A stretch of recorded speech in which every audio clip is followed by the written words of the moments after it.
Hey guys, in today's lesson video, we're going to talk about how to hit better wedge shots around the green, around 10 yards to around 30 yards, and how we can make solid contact every single time. Because on the golf channel and on other channels, golf gurus, short game gurus always talk about all we have to do is we have to just rotate our body back and forth to hit really good wedge shots, and they make it seem very easy.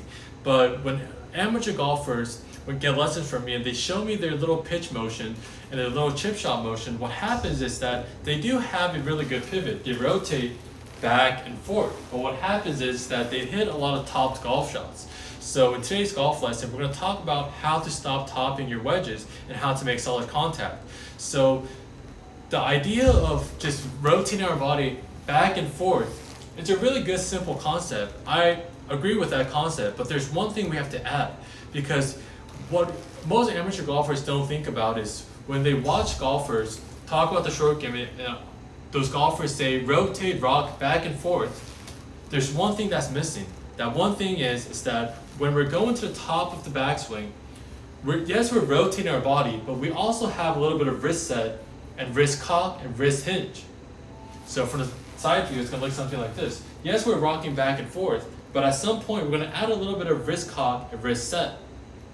And one thing you have to know is that whatever goes up must come down, because if we don't get the golf club head back towards the ground, and if we don't make contact with the turf, then we're not going to get that solid contact.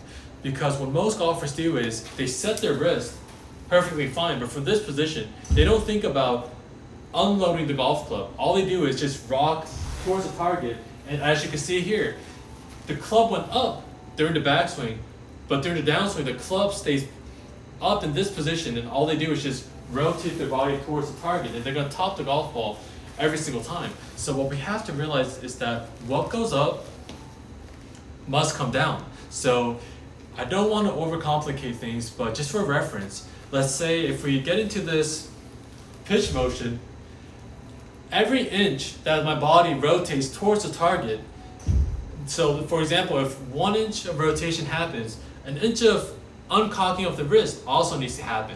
But that's very complicated, so let's just think about it as this. We just have to, if the golf club goes up, we have to uncock our wrist as we're rotating towards the target.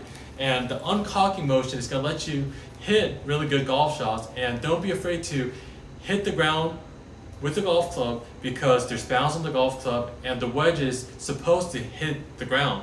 So it's going to look something like this.